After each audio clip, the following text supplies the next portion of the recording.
Ladies and gentlemen, welcome aboard the Wright Flyer. I'm Randy Wright, and I'll be your captain on this solo flight special edition of our state-of-the-art radio program. Folks, this will be the final boarding call, so if you please, claim your seats, fasten your seatbelts, kick back, relax, and enjoy the show while I go ahead and delve into the pre-flight checklist, as there really is a lot of news and information to get to before I may fully indulge you with your in-flight entertainment. Well, folks, we here at Radio Aviation Excellence, the Wright Flyer, have been warning you about the dangers of this poisonous doctrine of political correctness. But it's more than just the doctrine of political correctness or its sister Fabian socialist doctrine of moral relativism.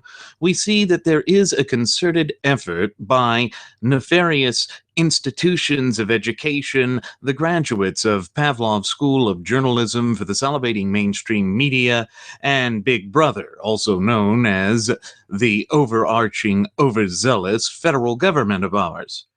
And one of the primary areas that they are working to attack and to dismantle is the freedom of expression. That is one of the most important, quintessential aspects of the Bill of Rights, or the first 10 amendments to the United States Constitution, because the First Amendment guarantees not only the freedom of religion, as my first officer and Jeremy Grapenton and I had covered on one of our previous programs this week, but also the freedom of expression. Now, we see that in this era of political correctness and moral relativism, that sacred American freedom, something that helps define us both as a nation and a people, is under dire threat. It's under dire threat because of the fact that the Fabian socialists have entrenched themselves throughout various institutions in our once thriving and flourishing representative republic. As we have reiterated on past episodes, the Fabians have fully dominated the graduates of Pavlov's School of Journalism for the salivating mainstream media for well over half a century at least, and in fact longer than that when you take into consideration the newspaper conglomerates that started yellow journalism under the tutelage of William Randolph Hearst. But they have also dominated within our institutions of education. Folks, these are simple facts of reality that cannot be ignored.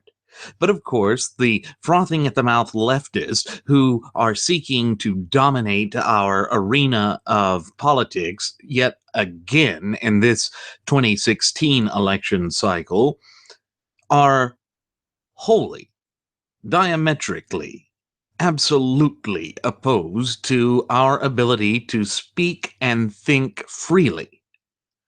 And that's really what it comes down to. When you look at these assaults on our fundamental and inalienable rights, it is designed to attack all that is holistic, wholesome, good, and savory with respect to the United States of America.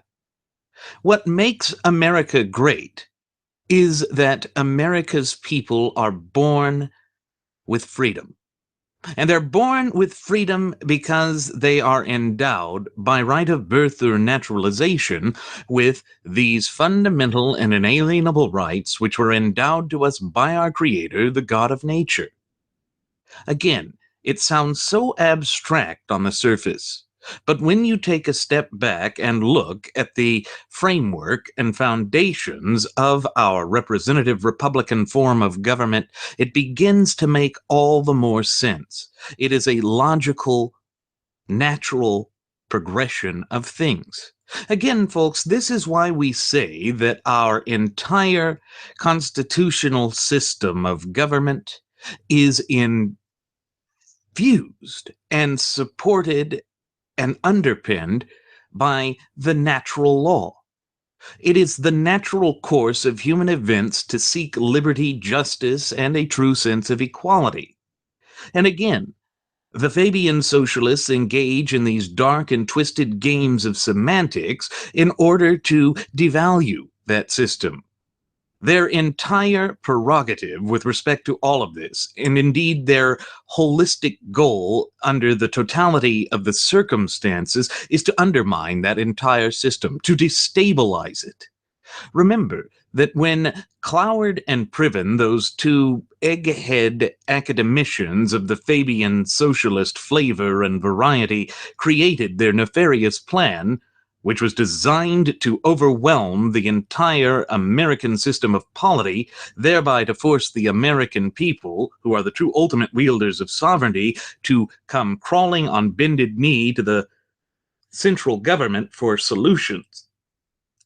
They loathe and despise free thought, yet they will utilize it to perpetrate their own system, to force their own dark and twisted machinations upon an unwilling, unwitting public.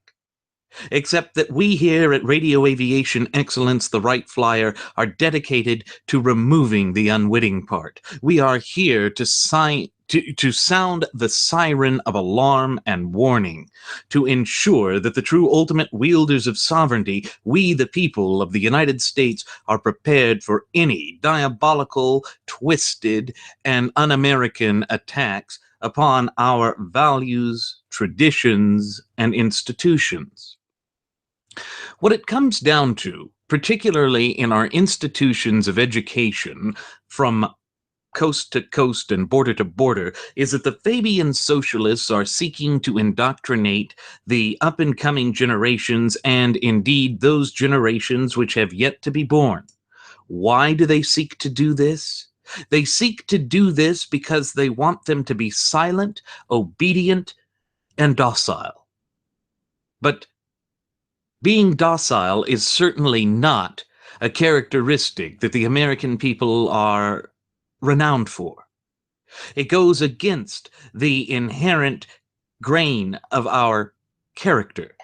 And the reason I can say this with the utmost and supreme amount of confidence of which I do is if you look at the foundational documents, and if you look at the exchanges of letters and other forms of correspondence between our founding fathers, you begin to see that they had extremely acute and sharp minds, that they were not the sort that would just bow down to absolute and supreme authority. Why not? Well, they were rugged individualists. If we turn back the hands of time to our nation's founding, we see that what also drove that great departure from the mother country, that push and drive and hunger for independence, was that through the tough conditions of living in the British colonies in the United States of America, our founding fathers forged a separate, unique identity unto themselves. And it was worsened by the fact that Great Britain wanted to treat them no less than as second-class citizens through this ridiculous notion of virtual representation. Now, what is virtual representation?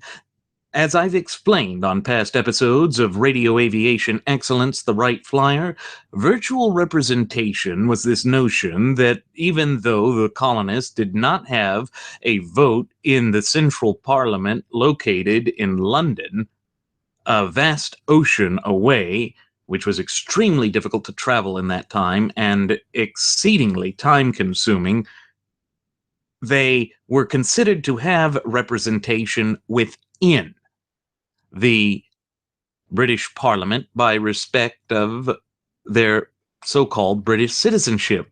But that really means that no one there was interested in the peculiar localized problems and conditions that arose in the New World.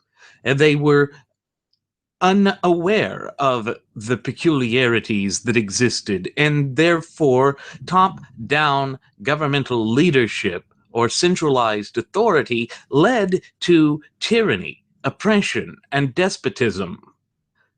But when you compare it to what we see occurring in our government right now, and not just our government, but our institutions of education and our so-called fields of enlightenment, we see that the British government's tyranny and oppression under King George III was relatively minor.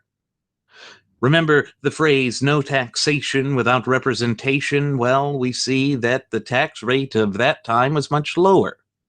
But the principle of the matter, which was the heart of the matter, was this notion of sovereignty. Under Great Britain, sovereignty was shared between king and parliament. But our founding fathers realized that the inherent evils of a monarchical system could never satisfy the truth, was not in line with the natural order of things. They came to the conclusion, as best conjured into words by George Mason, that we the people, as popular sovereigns, are endowed with fundamental and inalienable rights by our Creator, the God of nature, and that such rights cannot legitimately be belittled, besmirched, abridged, curtailed, or taken away without due process under the law. Now, what exactly did they mean by including the phrase due process under the law? Well, that means that your rights and liberties cannot be taken away without a notice and a hearing. At least on the surface, that is what procedural due process is.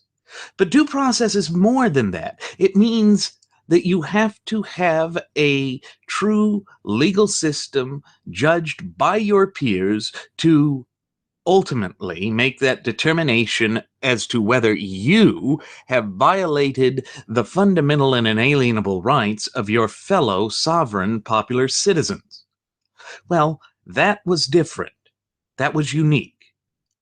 It explains why the Constitution includes prohibitions against bills of attainder, which are specifically naming a peculiar or particular class or individual for punishment for no other reason other than belonging to that class or being that individual. The kings of England used that oftentimes to attack the nobility, to strip them of their landed status, title, and estates. And then there was the idea of an ex post facto law. Again, tying into this true notion of due process under the law, an ex post facto law is a law that is designed to punish after the fact. So let's say someone is accused of murdering someone, and there is a law on the book that says that they could not be put to death until they were 18 and they were 15. Or let's even make it more nefarious than that. Let's say that they engaged in armed insurrection and killed people and committed treason, but a law had been passed that said that if unless and until they reached the age of majority, and the age of majority being 18, they could not be executed. Well, the ex post facto solution would be merely to let them languish in a dark, dank, dirty prison until they attained the age of majority and then take them out and execute them for their past misdeeds or crimes. Well, that is the quintessential definition of an ex post facto law, and Article 1, Section 9 clearly prohibits it, just as Article 1, Section 9 clearly prohibits a bill of attainder. These protections are part of the full faith and credit within the system. You see, the entire Constitution works in an interrelated web of overarching functions and actions. These functions and actions help define and mandate the proper scope and application of government. But part of what needs to be there to ensure that the government runs with efficacy and efficiency without trampling upon the rights of the true ultimate wielders of sovereignty, we the people, there needed to be an ability for the people to speak out against the duties and actions of the government to ensure that the warning could be said. That's also why we have a free press. And those protections are contained within the First Amendment. The biggest fear that our founding fathers had was that the tyrannical iron hand of centralized government would come down to quash and silence the voices of the true ultimate wielders of sovereignty, we the people.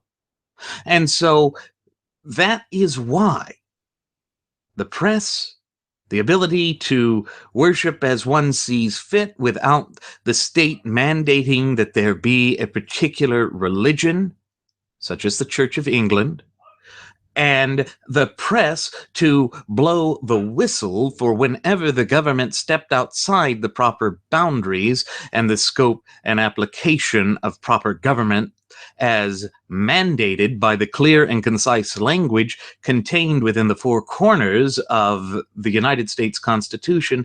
That was all a part of this idea of being able to proactively maintain and safeguard our rights. So you see, when Jeremy and I have mentioned on past episodes of the Wright Flyer that it's always important to recall that every fundamental and inalienable right finds itself couched with an equally powerful duty, obligation, and above all, responsibility, this is a prime example of it. We primarily have the right of freedom of expression and freedom of religion and freedom of the press to ensure that the government cannot encroach upon our individual rights and liberties. We must worship God in our own right. We must be free to speak our minds, and we must have a press that can be trusted. Well, you can already see where this attack on free speech would become an important element to the Fabian Socialists, who are dedicated to creating a centralized system which is diametrically opposed to the natural law tenets that underpin our shared United States Constitution. Again, it all ties into this notion that they are fully aware that they are incapable of convincing people or persuading people of the righteousness of their cause or the legitimacy of their cause in the marketplace of ideas. Therefore, they seek to manipulate people. They seek to manipulate the system for the purpose of forcing and cramming their twisted machinations down the throats of an unwilling body of popular sovereigns. All of these things coalesce together, working in unison to create the nightmarish scenario that we see facing our nation right now. But again, you're not going to hear this sort of analysis from the rank and file of the graduates of Pavlov's School of Journalism for the salivating mainstream media, because it goes against the grain of their propagandistic Fabian socialistic agenda. But that sort of system does not work. and it will only lead to increased depravity, increased immorality, and an accelerated destruction of the societal fabric of this once thriving and flourishing representative republic of ours. And it may seem very bizarre that the graduates of Pavlov's School of Journalism, who enjoy freedom of the press as guaranteed by the First Amendment to the United States Constitution, would act in such a detrimental, hostile, and ungrateful spirit towards that very document that ensures their ability to say what they're saying. But truth be told, they are of the mindset that they need to use the fundamental and inalienable rights of the people to attack and destroy the fundamental and inalienable rights of the people. It's much like how the founder of the so-called American Civil Liberties Union claimed that they needed to use the legal system and the constitutional protections afforded therein in order to destroy the Constitution itself. Now, folks, if that sounds eerily similar to the type of language that was used first by Al-Qaeda and now by the ascending Islamic fascist state of ISIS, it's because it is the same rhetoric and dialogue and vernacular used by those terrorists. And this is also why you see the strange bedfellows of Islamofascism and Fabian socialism. You know, the Fabian socialists sit there and propagate this ridiculous war on women. They sit there and push these ridiculous notions of identity politics, such as the so-called gender-neutral bathroom issue for transgender individuals. But Islam, on the other hand, and the Islamic fascist state of ISIS, throw homosexuals off the top of buildings, stone women for exposing their face in public, and demand that everyone bow their knees to a medieval sense of philosophy and a medieval approach to religion. It would seem diametrically opposed until you once again recall the prophetic words and the very apt analogy that the French historian and philosopher Alexis de Tocqueville made when he called any form, flavor, and facet of socialism a New Age version of feudalism. In other words, a medieval ideology based on a caste system where the elites ruled with an iron fist, and it was exceedingly difficult, if not impossible, for anyone to work their way up the socioeconomic ladder. So you see, what we face right now is the unholy alliance of two medieval ways of thought.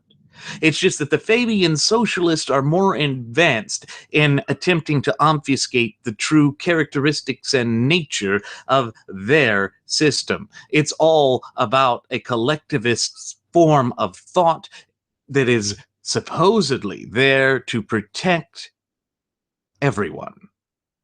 What a load of malarkey, though. They're not there to protect everyone, just as diversity is another weasel word or a magical buzzword to make people stop thinking about the destructive nature and the tyrannical aspects of the cancerous and venomous doctrine of political correctness, coupled with the equally unfathomable and unconscionable doctrine of moral relativism. All of these things are working in tandem. And when you look at it in the totality of the circumstances, seemingly unrelated things and contradictory things become perfect bedfellows. They become a perfect alliance of the dark and twisted notion of despotism. And that is what our founding fathers were trying to prevent when they included the first 10 amendments to the United States Constitution. It was all there to protect the sovereign rights of the sovereign individuals. But we see that for generation upon generation now, both in our information media sources and outlets, as well as our institutions of education all throughout our republic, that these forces of Fabian socialism have been indoctrinating the up-and-coming generations while salivating over the thought of being able to poison and corrupt the minds of even those generations which have yet to be born.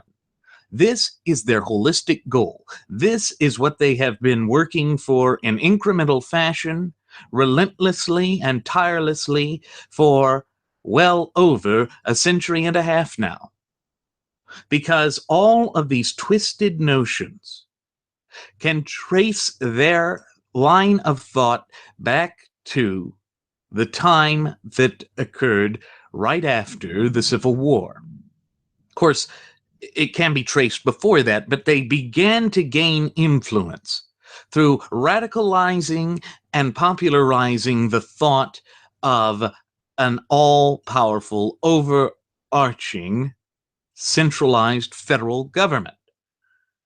When that is holistically, at its very core, diametrically opposed to the Federalist Republic that was given to us by our founding fathers, that was included, designed, shaped, molded, and mandated by the clear and concise language contained within the Constitution.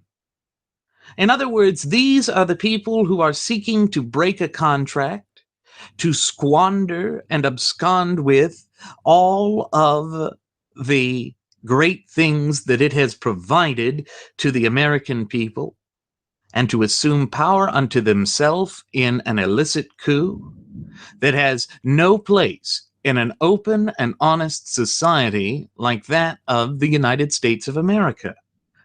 These are the sorts of realities that are being swept under the rug as I speak into this microphone and purvey this message to you. This is what the graduates of Pavlov's School of Journalism for the salivating mainstream media and the historical revisionists who creep and infiltrate all of our institutions of education don't want you to know. They don't want you to be capable of thinking for yourself. They don't want you thinking about this under the totality of the circumstances, because then it exposes them for the true charlatans that they are. It exposes the dark, twisted, diabolical, and wicked character of their soulless movement. Remember that the Fabian Socialists adopted originally the iconography of a wolf in sheep's clothing, stealing a line from the Gospels and Scripture to show themselves to be like Satan, working their way into the intrinsic societal fabric of this thriving republic, or at least once thriving republic, to work their twisted deeds. In other words, they hope to become the masters of manipulation, fraud, deceit, and destruction. They are the poison pill designed to eradicate freedom of conscience and individual thought, accountability, and responsibility. And you can see their mindset festering in this nation, all the more pronounced so since these disastrous 2 terms of the Barack Hussein Obama regime came to stain the once proud history of American polity. And you can see just how duplicitous they are, and just how fanatical and tenacious they are with respect to their loyalty to the cause, never giving up on the cause, never surrendering. And they don't want anyone to speak up in a form or fashion that might jeopardize them. That's why they're all about diversity and speech, except for when it goes against themselves. You see, that is a fraudulent approach. That is a diabolical and unacceptable approach to our fundamental and inalienable rights. Now, such an approach, should they ever gain a majority, would be wholly acceptable under a democracy. Again, this is why we have oft-times reiterated and warned on past episodes of Radio Aviation Excellence, the Wright Flyer, that it is dangerous to delve into the twisted game of semantics with respect to the term democracy. Democracy only recognizes the rights of the majority, whereas a representative republic like that of the United States of America recognizes and defends the sovereign rights of the popular sovereigns. In other words, the individual. Because a truly congruous nation and government, united by laws instead of tribalism, requires that both society and the individual be strong. Because what good is society if the individual fibers that make up the societal fabric are frayed, weak, and threatening to fall apart at the core and at the seams? It's no good at all. But the Fabian socialists don't want that kind of society.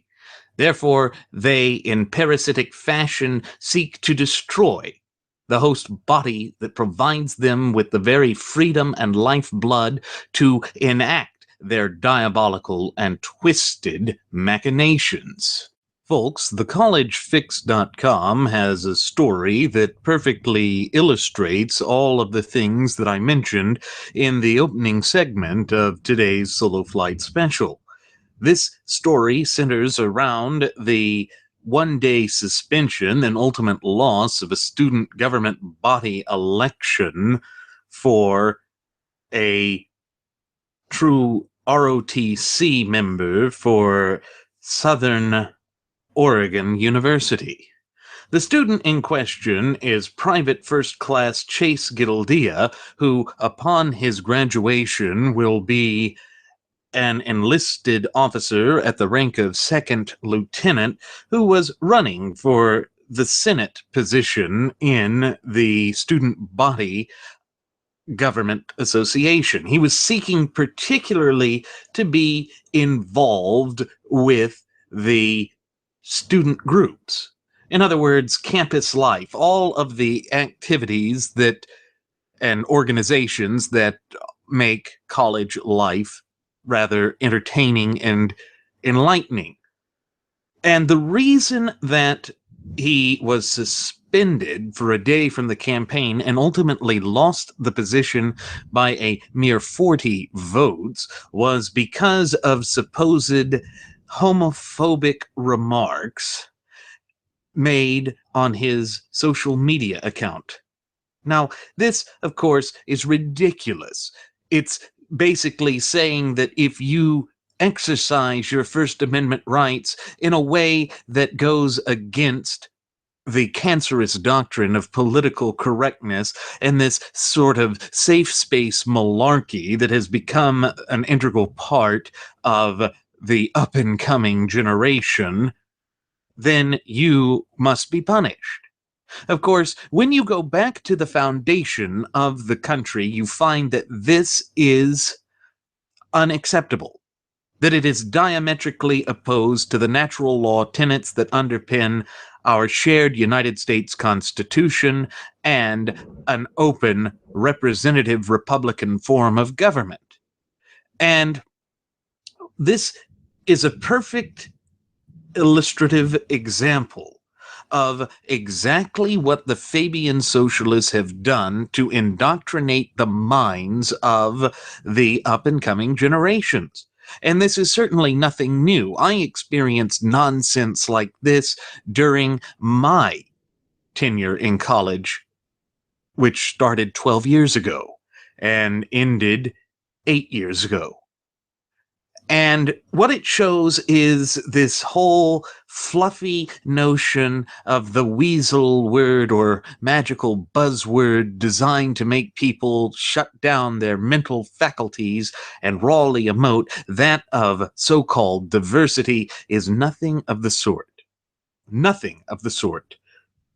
And they wanted to punish Private Gildea for speaking his mind, particularly in relation to the so-called gender-neutral bathroom issue. Folks, this is an alarming example of social engineering, which is really just re-education camps. Think of how the communist would always punish those who refused to toe the party line through so-called re-education programs. In other words, there must be something mentally wrong with you if you don't accept and toe the party line, if you don't acquiesce to the demands of twisted uniformity and collectivist thinking.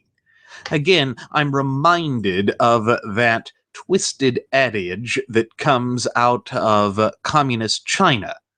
The nail that sticks up gets hammered down.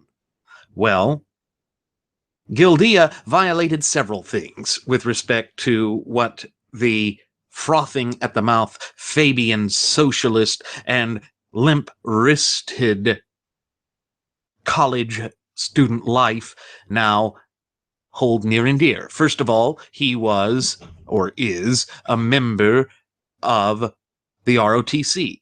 He will be a true member of our military upon graduation. And they hate that. We all know that for decades now, the campus life has been opposed to ROTC programs. They have adopted this anti-military approach to things, and they have been exceedingly hostile towards the military. This irrespective of the fact that the GI Bill basically infused a second breath of life into these various institutions of education. It's sickening the way that they attack that. And it all arose during the time of the countercultural revolution of the 1960s. Folks, I cannot tell you how damaging, just at least from the aspect of a student of history, because I certainly was not around in the 60s, but just how damaging that decade was to the American system of polity and to all that we hold near and dear in this once thriving and flourishing representative republic of ours. And it all ties into the Fabian socialists exploiting an unpopular war, using it for their own agenda. And that's what they do. They hijack things. It's all about hijacking the ability to think for oneself, the sense of sacred honor. Remember that my first officer, Jeremy Grapenton, and I asked on previous episodes of Radio Aviation Excellence, the Wright Flyer, what has happened to the notion of sacred honor? What has happened to the distinction between right and wrong and this idea that there are moral choices and immoral choices to make? Well, this is a perfect example of how that has diminished, because we are now being forced to accept perversion as normalcy. That shows that they are attempting to dismantle the moral compass and moral fiber of the virtuous republic that is the United States of America. This is why college campuses have embraced the idea of blame America first. That is the notion that they live by. It is a credo that they live by. And it is just shocking to see all that has been unfurling at Southern Oregon University. Folks, we bring this to your attention to demonstrate just how dangerous the twisted game of semantics, the way that these Fabian socialists seek to undermine the societal framework of the United States of America, and their attempts to indoctrinate our posterity really is. Because if we lose the up-and-coming generations and the generations that are yet to be born to these twisted machinations, then we will lose our nation in entirety. And that is a price we cannot pay. And the reason I say that that is a price that we cannot pay is because it falls upon our shoulders in the capacity as popular sovereigns and the ultimate wielders of power, authority, and sovereignty in this representative republic of ours, falls to us. It's our duty, our obligation, and our responsibility to stand up to these twisted machinations, to these perverted notions that are poisoning the future of this society. And the first step towards doing that is discovering it. And of course, it's interesting that this is only mentioned in the college fix. One would think that the watchdog media, the graduates of Pavlov's School of Journalism for the salivating mainstream media, would be all over this. Because after all, is not Southern Oregon University a state school? It is. That means, legally speaking, it is a governmental body. That means that any type of encroachment or abridgment or infraction upon the First Amendment rights of a student is violative of the First Amendment. But they don't want to cover that because they themselves are openly hostile to the notion of free thought and free speech and that sacred right of freedom of expression. And this sort of occurrence is not an isolated event. It is not just contained within the campus of Southern Oregon University. It is rampant in the institutions of education all throughout the United States. From coast to coast and border to border, this type of intellectual fascism reigns supreme. But that is diametrically opposed to the natural law tenets that underpin our Constitution and the fundamental and inalienable rights that were endowed to us by our Creator and are safeguarded by the first 10 amendments to the United States Constitution or the Bill of Rights. Now, remember that I had mentioned in the opening segment about this notion of an ex post facto law and a bill of attainder. Well, it's a bill of attainder because it's trying to claim that anyone who is loosely defined as homophobic, a term that's not really well defined, another example of the dark and twisted game of semantics that these Fabian socialists play in order to front and progress their agenda. It allows them to cite them out in specificity and to single them out for this sort of nonsensical punishment. But then it's also an ex post facto law because one of the statements that he made on his social media account was made 2 years ago with respect to Kim Jong-il, the North Korean dictator, the late North Korean dictator. And he called him a supposed homophobic remark. Now, that is being used to help attack him. But the one that they really took offense to, the one that they really dropped the hammer on him for, was saying that he didn't think it was necessary for anyone to mention their desired pronouns to be used when starting casual conversation. Look, the LGBTQ, LMAO, STFU, WTF groups are attempting to use their sexual identity, which they flaunt in public, to be utilized as a weapon to silence free speech, to attack anyone who does not accept their perversion as normal. And the whole thing is, if universities are supposed to be about learning, and that's certainly what liberal arts education was originally about, learning to think and to be a well-rounded individual that could engage with oft-times conflicting thoughts and ideologies.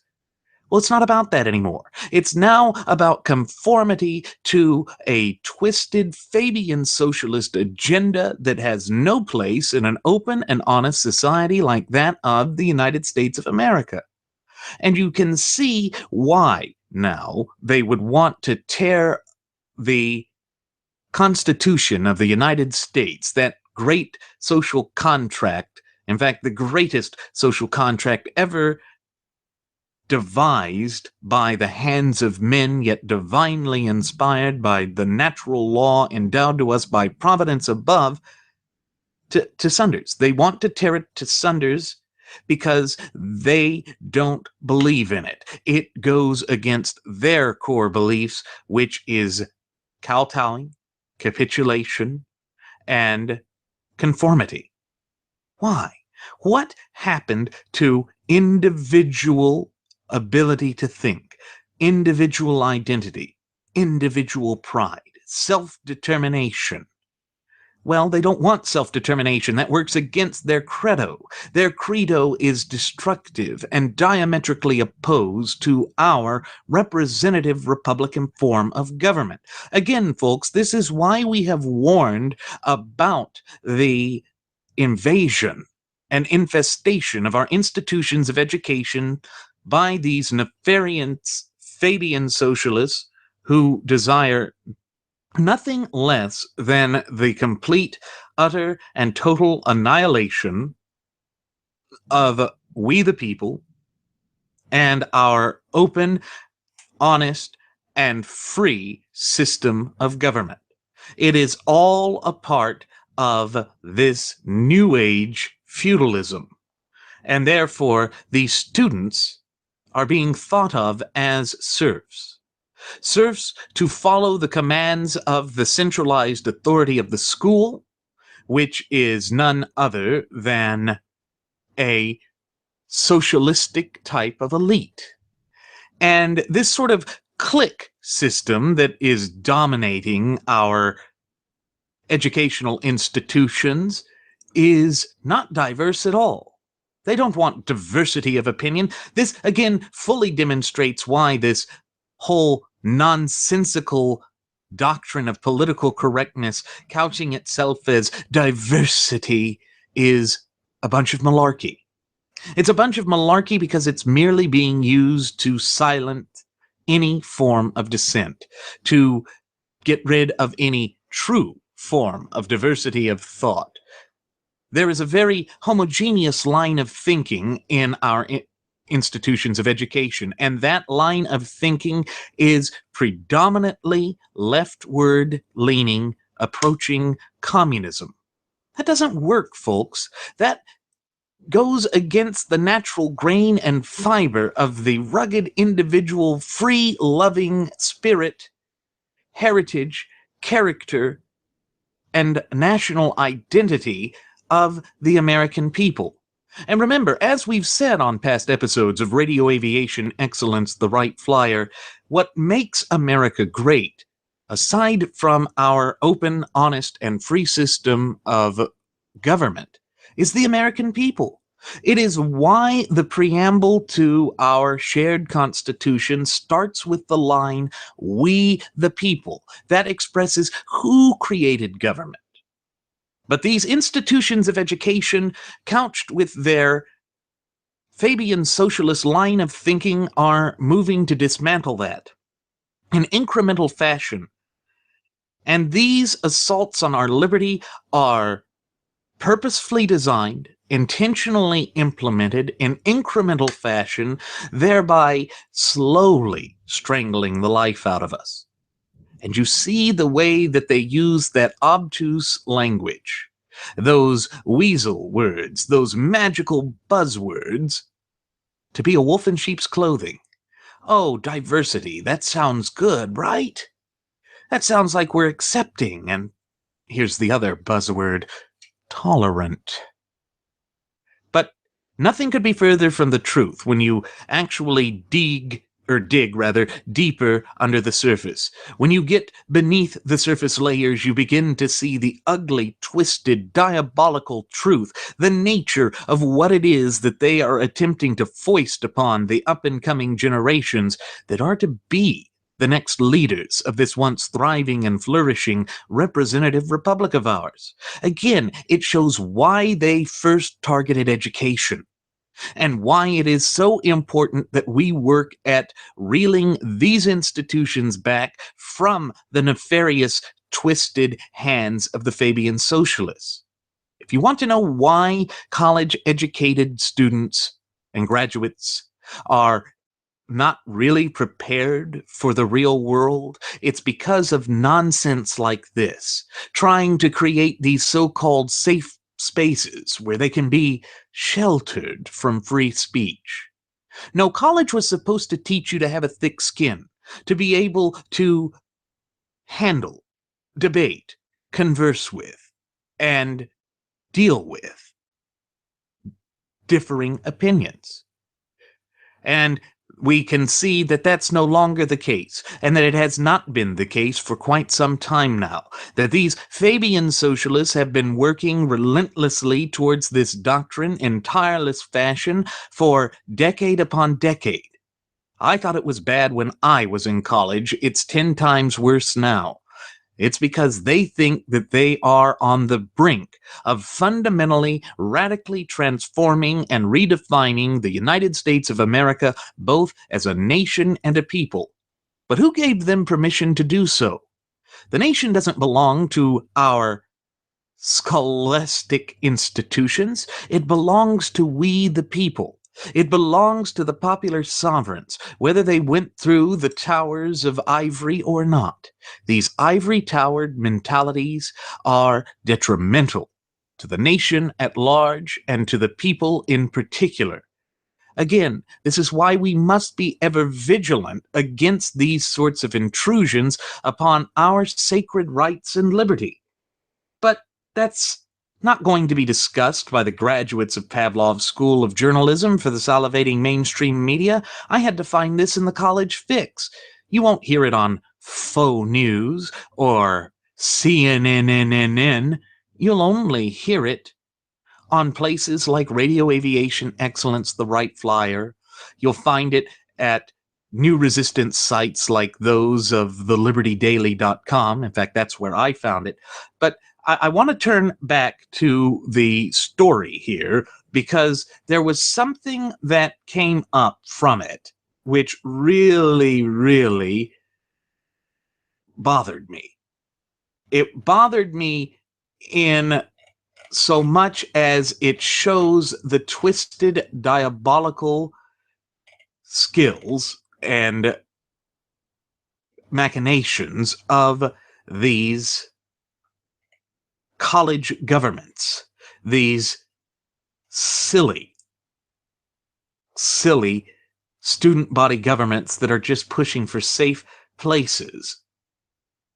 And it's really just a way of hiding. And we can see here that they said, and this is the Elections Committee member Jenna Stafford for Southern Oregon University, said, "We can't expect someone to change their views.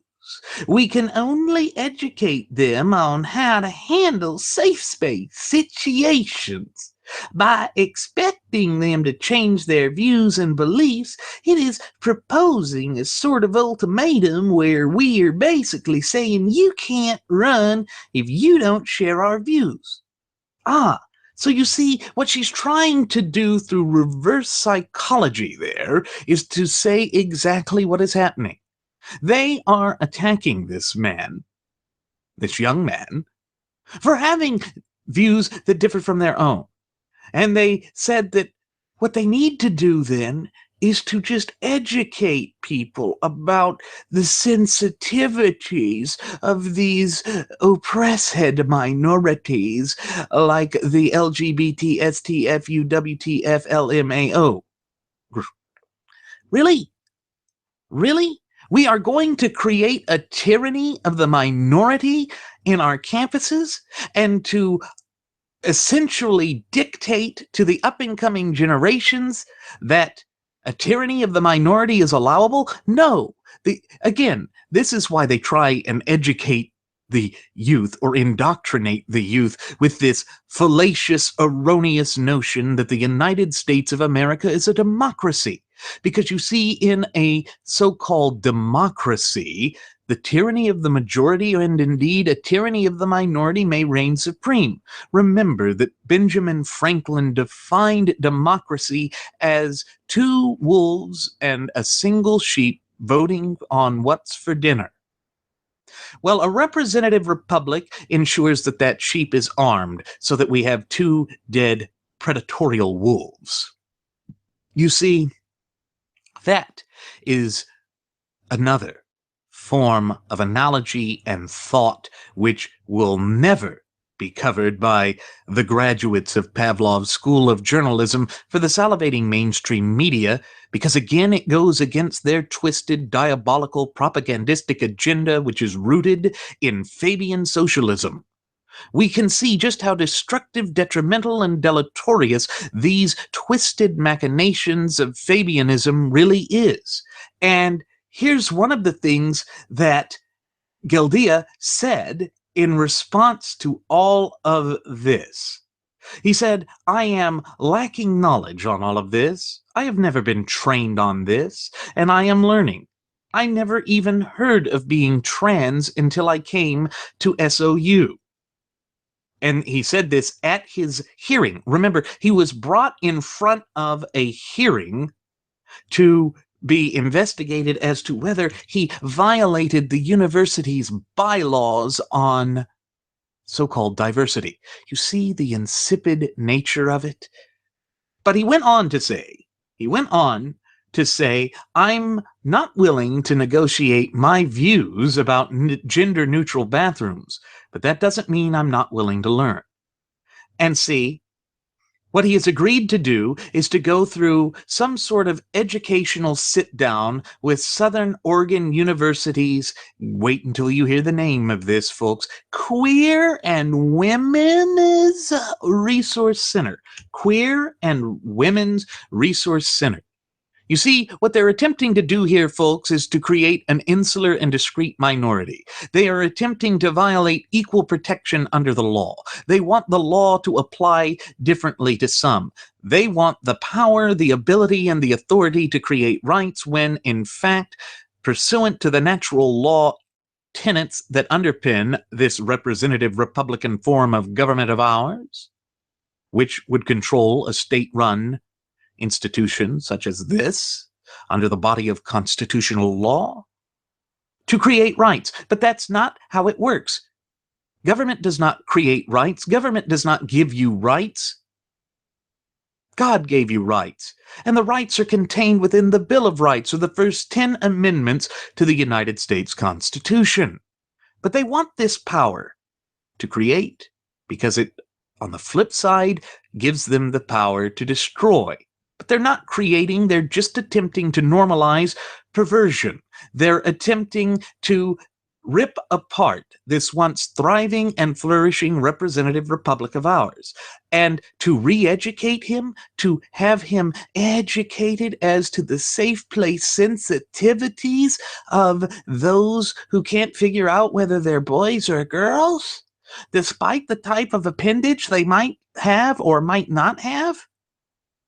Folks, these transgenders don't even make up 0.1% of the population. That is the absolute textbook definition of a tyranny of the minority.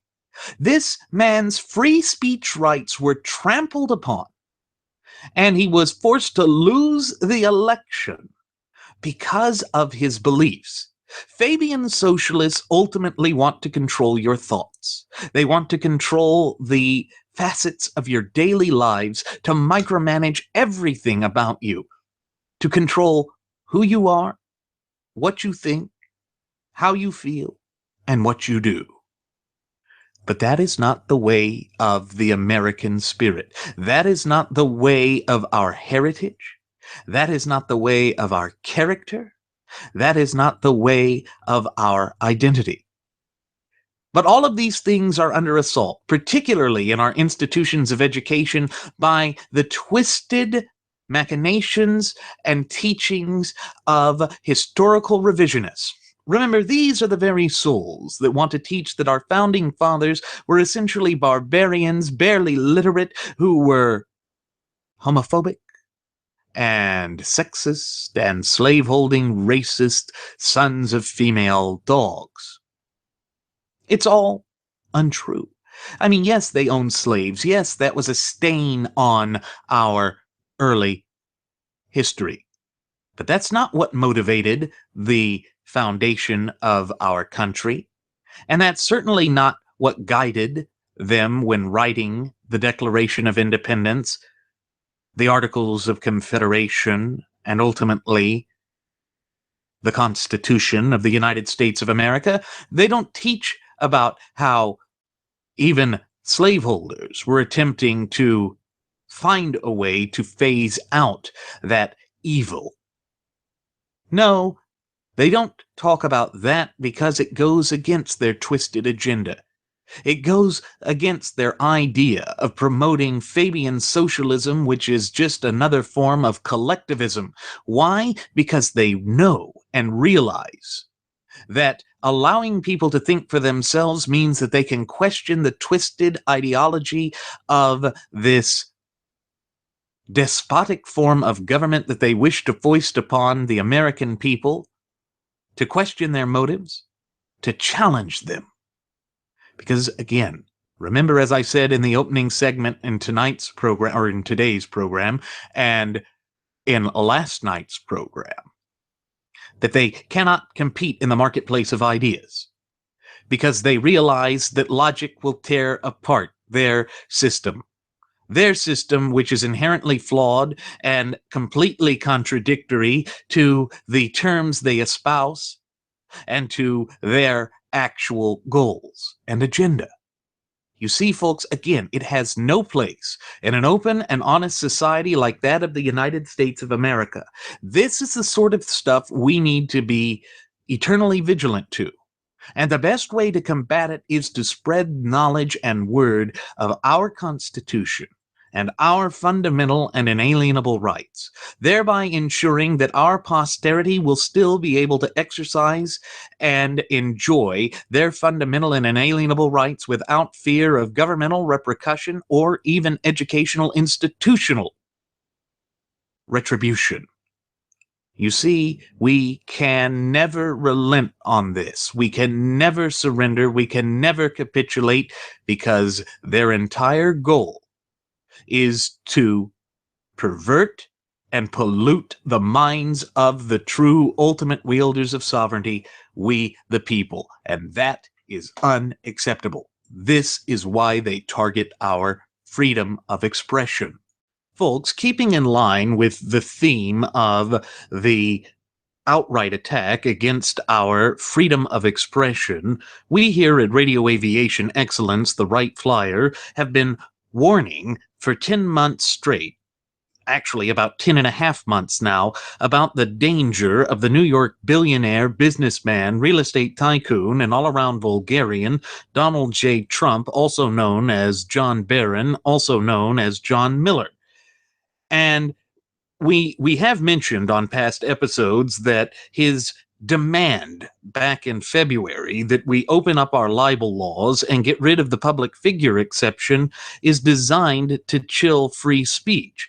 And he literally got up onto the up to the podium when he was giving one of his stump-thumping speeches to attack the notion of a free press. He said, we're going to sue the press and win lots of money, because of course it's all about money for Trump. It's not about the true ultimate wielders of popular sovereignty, we the people. It's not about being a public servant. No, it is about self-aggrandizement at the expense of the true ultimate wielders of popular sovereignty.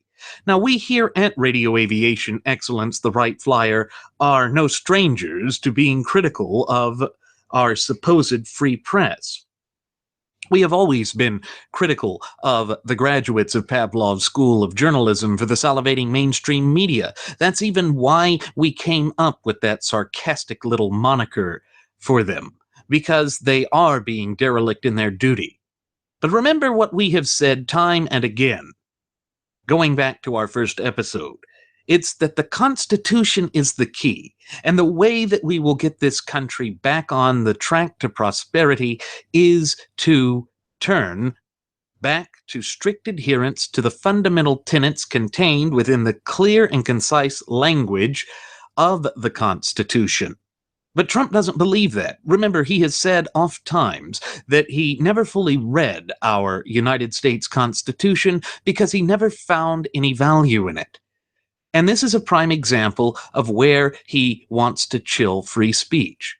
We have a free press for a reason. And even though the New York Times and the Washington Post, as he's attacked them, are not really being honest and objective, it could be applied to other forms of media as well if our libel laws are open. And as an officer of the court, as someone who went through the hell of law school and went through the hell of a bar exam and became a licensed attorney almost 4 years ago, I find this sort of talk delusional, dangerous, and unconstitutional. Not the talk itself, but the act that he is threatening here. But don't just take my words for it. I've got the clip right here of him saying that exact thing, that we need to open up our libel laws. I'm going to open up our libel laws so when they write purposely negative and horrible and false articles, we can sue them and win lots of money. We're going to open up those libel laws so that when the New York Times writes a hit piece, which is a total disgrace, or when the Washington Post, which is there for other reasons, writes a hit piece, we can sue them and win money instead of having no chance of winning because they're totally protected. You see, with me, they're not protected because I'm not like other people, but I'm not taking money. I'm not taking their money. So we're going to open up those libel laws, folks, and we're going to have people sue you like you never got sued before. I'm gonna take their money. I got smally hands and badly hair, and I built a tower, and I'm so brilliant because I'm Donald J. Trump, the quaff waffler, and I'm not gonna take their money, but maybe John Miller or John Barron will take their money. I really don't know about that, but I'm the quaff waffle. You see, folks, he said, I'm not going to take their money. First of all, that means he's just doing that for bombastic purposes, to be a bombast. He's not doing it for real intent or purpose. It's just a part of his political kabuki theater in which he is attempting to dupe the conservative base. This is why we have referred to him on past episodes as the Pied Piper of disillusioned conservatives. But there is a dangerous strain of authoritarianism to the lines he's speaking. Yes, the media is a great target, because the graduates of Pavlov's School of Journalism for the salivating mainstream media are a bunch of charlatans and hypocrites. But it's not just them that he would be able to go after. By removing the public figure exception, he could go after anyone who is critical of him. He could go after media sources like we here at Radio Aviation Excellence, the Wright Flyer, but more importantly, he could go after each and every one of you, our cherished listening passengers and audience members.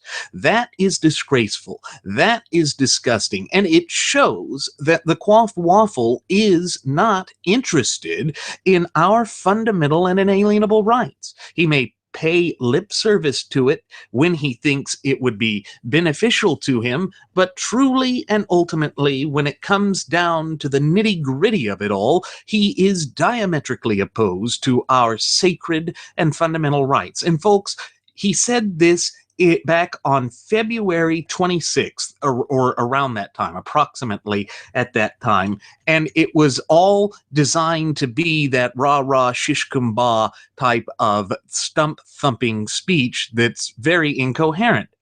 the way that he was just rambling in that speech. It took him 47 seconds to say something that really should have been a quick and precise statement.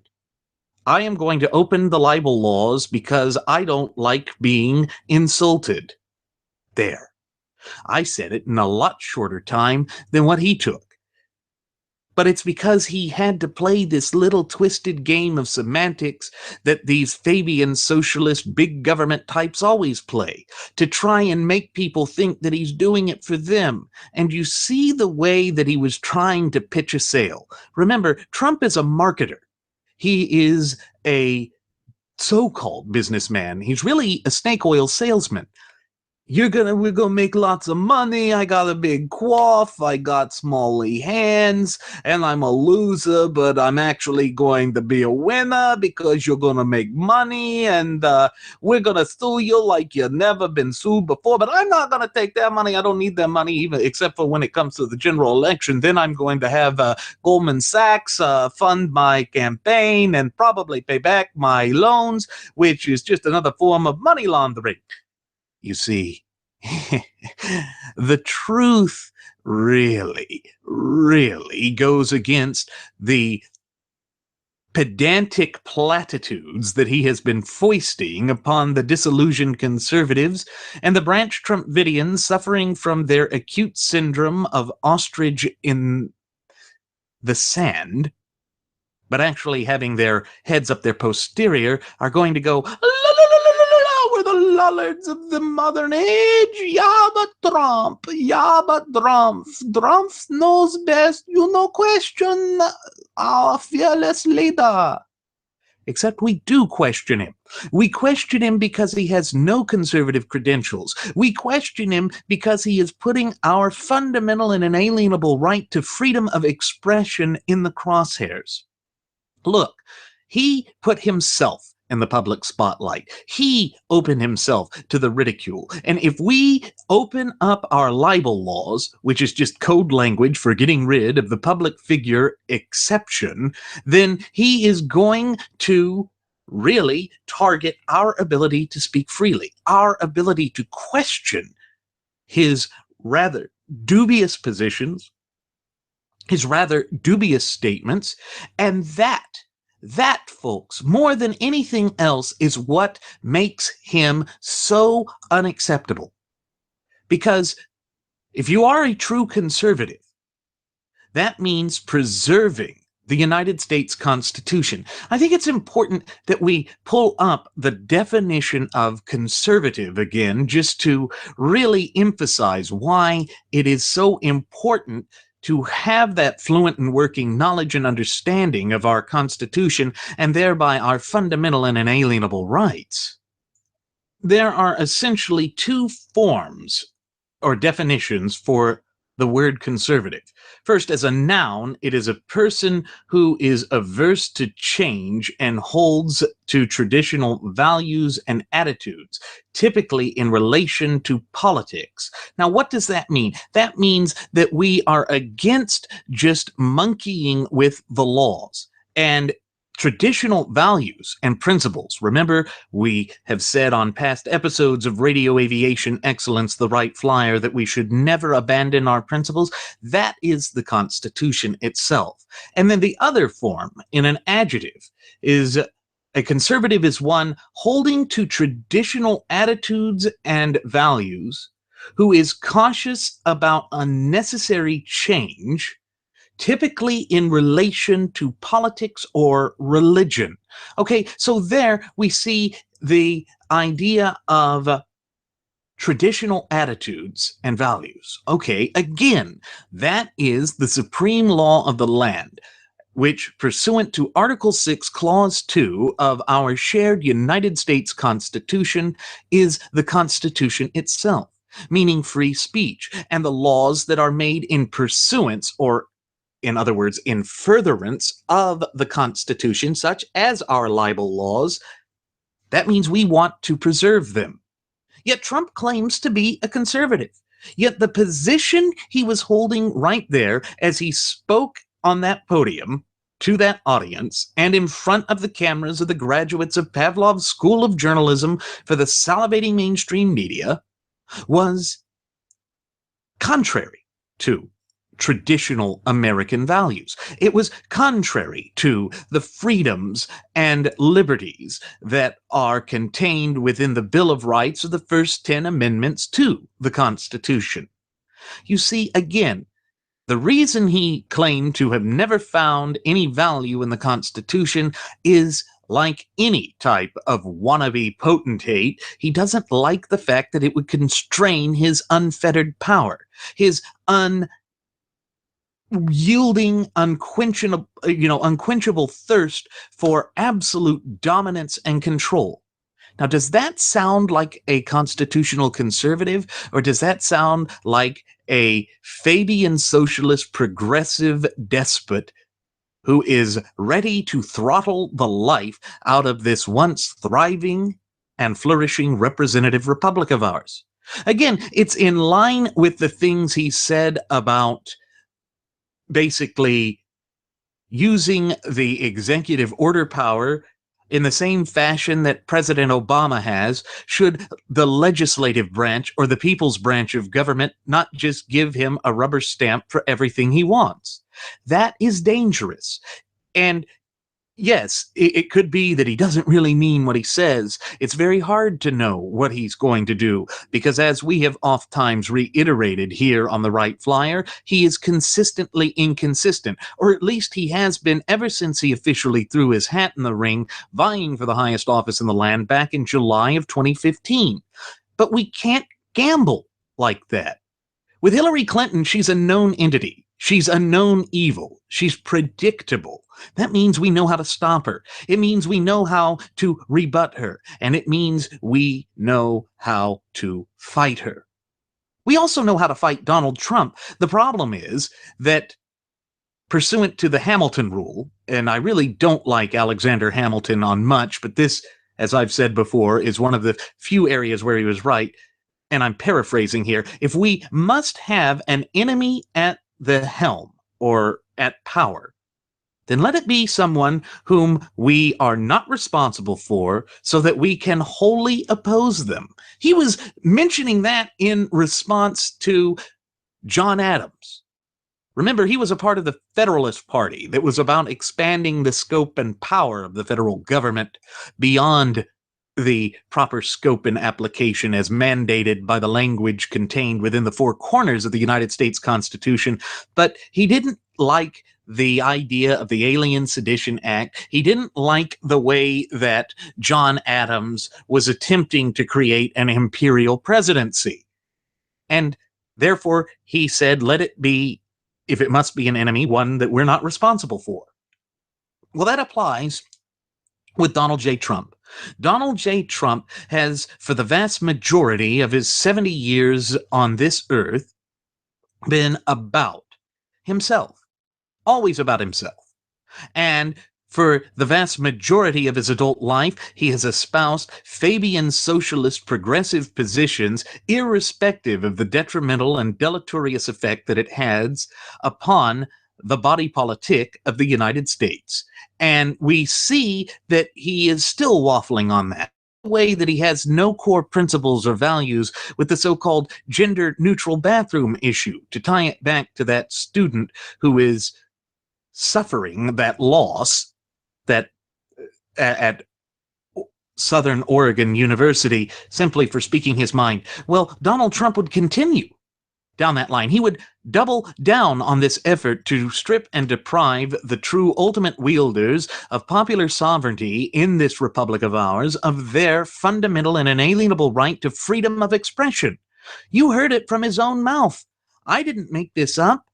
But this is what my first officer, Jeremy Grapington, and I have been warning about with respect to the quaff waffler, the badly hair comb, since at least 10.5 months ago. And we're not doing this just because it's a personal thing. Remember, our loyalty and our adherence and our respect goes to the Constitution. Therefore, we oppose any candidate that stands in direct contradiction and opposition to that sacred social contract and compact that belongs not to Donald Trump, the presidential candidate, or to Barack Hussein Obama, the Chiquita-in-Chief, President Peel and Squeal himself, but to we the people. Again, the graduates of Pavlov's School of Journalism for the salivating mainstream media will shield themselves with the First Amendment, but they don't mention the direct threat that this has on the people who really count, we the people. Because remember, it is only we the people that are able to have these rights. Nevertheless, the Branch Trumpidians are going to continue their demand that we just shut the hell up, as Chucky Hertz, the editor of the Drudge Pravda report, said, and just get in line. Because they've made that stereotypical assumption that we are all part of the detente wing of the gutless opposition party, or GOP, those of us who belong to the hashtag Never Trump movement. Well, it's just not the case.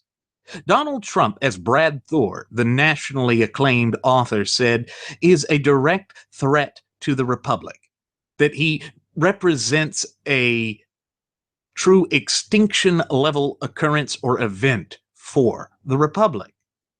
We oppose El Jefe Jeb Bush for different reasons. But El Jefe would not have taken it upon himself to become an imperial president. He just would have been an incompetent progressive that would have allowed governmental overreach to extend, but not necessarily to couch it upon himself in dictatorial edict and fashion. Well, that's not the case with Trump. Trump has an ego that would fill more than 2 of his towers and could never be clinched in his smally hands, his smally, loserly hands. But this sort of egotism is dangerous. Nevertheless, we're just supposed to sweep all of his foibles under the rug. That's what his followers want. They ignore everything about him. And when they demand unity but say they don't need unity, we then see that he goes out and does a completely ridiculous, stupid thing. He attacked New Mexico's Governor Susana Martinez. Now, no matter what you think of Governor Martinez, she is one that fits the narrative of the graduates of Pavlov's School of Journalism to a little bit, in that she's the first female governor of the state of New Mexico, and she's the first Hispanic governor of, well, not the first Hispanic female, so she chicks off both of those. Bill Richardson was also Hispanic, and he was the one that preceded her. But Trump is like, well, since 2007, there's been lots of food stamps here, and even though I think that one of the things the government should provide, even though it's not found in the Constitution, is education, healthcare, and housing, I'm going to criticize her. Hey, maybe I should run for the office of governor for the state of New Mexico. Hey, Trumpy, you can't be both the nominee for the president of the United States, running for that office, and then at the same time run for the governor of New Mexico. Maybe you might want to send either John Barron or John Miller there to accomplish the task for you. But, folks, you've really just got to hear this from his own words. Since 2000, the number of people on food stamps in New Mexico has tripled. We have to get your governor to get going. She's got to do a better job, okay? Your governor has got to do a better job. She's not doing the job. Hey, maybe I'll run for governor of New Mexico. I'll get this place going. You see, it's I'll get this place going. It's I'll do this, I'll do that. It's always centering around him. It's always about him. That is the authoritarian strain that dominates who he is as a person, and ultimately as the quaff-waffling candidate whose entire candidacy is not built upon a house of cards, but on a Waffle House. And we see that Joe Walsh, the nationally syndicated radio host, who was also a former Illinois congressman, himself a tacit supporter of Trump at least saying that the party should unify around him. He says it's just idiotic and stupid on Twitter for Trump to attack New Mexico's Governor Susana Martinez while he was in New Mexico yesterday. Stupid. Yes, Joe, he is being stupid. That's one of the things about him. He is bigly stupid. He is a divider. He is the most divisive candidate in living memory, and I think he is a plant. Because certainly the great weight of the evidence seems to suggest that that has been his goal ever since he first officially threw his hat in the ring back last summer, which was also the summer of political correctness and of moral relativism. Now, Trump mentions all of these empty, shallow, hollow, and meaningless platitudes, but never expands upon policy, never explains how things are going to be done, and never traces back how he would do it to the Constitution, which, by the way, is the only lawful method and means by which he would be able to do so. No, that doesn't matter. For him, it's I'm going to. Me, I. It's always been about Trump. It's been about Trump since his daddy, Trump, Freddie Trump, also known as Mr. Green, I guess the apple doesn't rot far from the tree, gave him that $1 million to get his business started. He's created a false perception. And remember, I've warned on past Solo Flight special editions of the dangers of false perception, that he had to work and create it, that he was not born with a silver spoon in his mouth, but he was. His granddaddy Drumpf had created an entire empire off of swindling stakeholders and speculators mining for gold on the Yukon Trail with his brothel / tent hotel / restaurant. And he was doing all of this while dodging his native Germany's draft. And so we see that there are a lot of similarities: draft dodging, seedy business deals, illegal activity, and this sort of unsavory sort of characteristics and behaviors. That's par for the course when it comes to the Trump dynasty and family. So all of this ties together. And of course, we have to unify behind this guy after he said that, you know, if you need to keep your distance, you can. But why is he attacking Governor Martinez? It's not for the food stamps. All of the food stamp things happened under the previous governor's tutelage, and after all, it's controlled by the legislative branch. Again, Trump would know this if he understood civics. But that's a bit too deeply and bigly for the quaffly waffly. You see, he's just not that bright. It really comes down to that. He's just not that bright, and worse than that, he's an egotistical idiot. He's a moron, and I hate to be crass and insulting to morons, but he does fit that rank. And he needs to be exposed for who he is, because he has created false perceptions that he pulled himself up by his bootstraps. Well, I never knew that bootstraps were covered in gold leaf for those who were poorly, to use the way he would say it. No, what it comes down to is he is again trying to divide the party, because if we remember, with respect to the governor of New Mexico, Susana Martinez, she is the current chair of the Republican Governors Association. She controls funding for all of that. She is a powerful figure, whether you agree with her or not. And by the way, what he is insulting, or rather who he is insulting when he was going out and saying all of that verbiage and nonsense in typical quaff-waffling form, was the voters of New Mexico. They made their decision. They voted her in. It is their right to vote for her, and if they don't like what she's doing, then they can vote her out. And yes, it is free speech to say what he was, but it's politically irresponsible. And again, it reminds me of what he had said not all that long ago when he claimed that it's, well, yeah, principles that matter. I really don't have principles. My principles today, according to my hairpiece, is that I'm conservative, but it's not the conservative party, it's the Republican Party, and therefore I don't really need unity, and I'll win over the Sanderistas because I'm bigly like that with my smally hands. No. That's not how it works. And you see, in conjunction with all of his other megalomaniacal claims and twisted machinations, he literally plays the part of a populist sort of progressive. But as Mark Levin has exposed, populism is just a thin veneer for Fabian socialist progressivism. And we've been warning about that for 10.5 months straight here on Radio Aviation Excellence, the Wright Flyer. You can't make this stuff up, folks. It's out there, open and obvious to see for whomsoever looks at it in an objective fashion.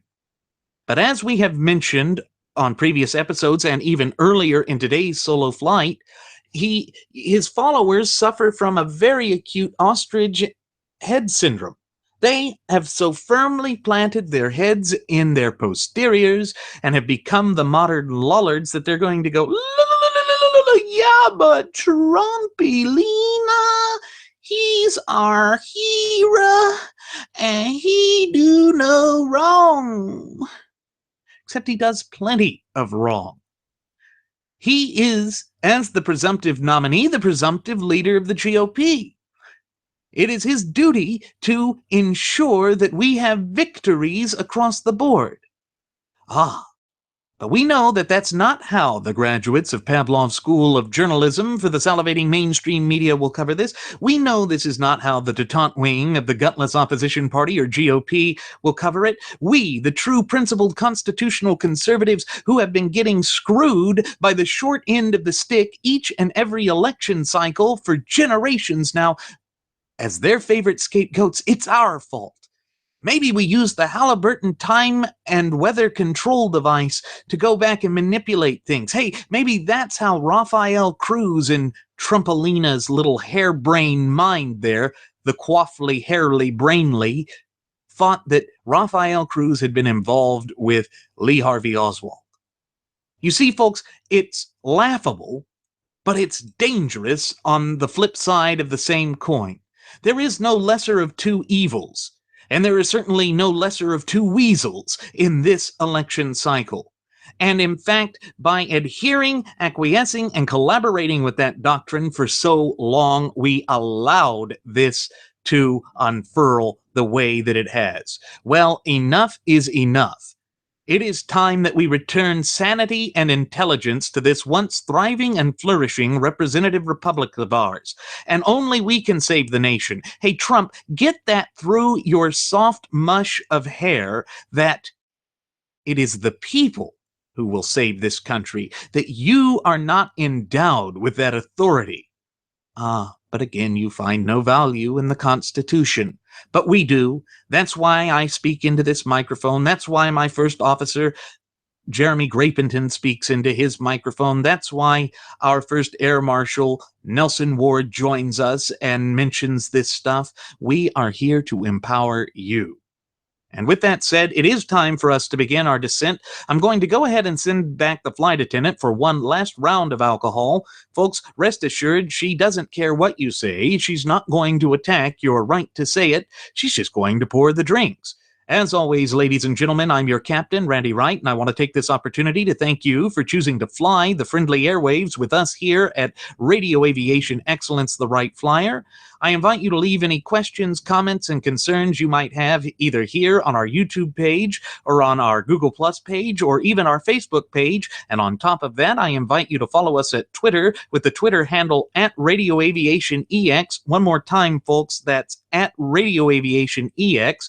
There you will find the departure board that lists my personal Twitter account, the personal Twitter account of my first officer, Jeremy Grapenton, our Blogspot page, which has audio blogs now, and our Cafe Press account, which has items and trinkets and all sorts of accessories that will allow you to exercise your free speech rights by flaunting some drinking glasses, shirts, apparels, neckties, watches, clocks, backpacks, tote bags, laptop cases, sleeves, iPod, iPad, iPhone, and Android alternatives, cases.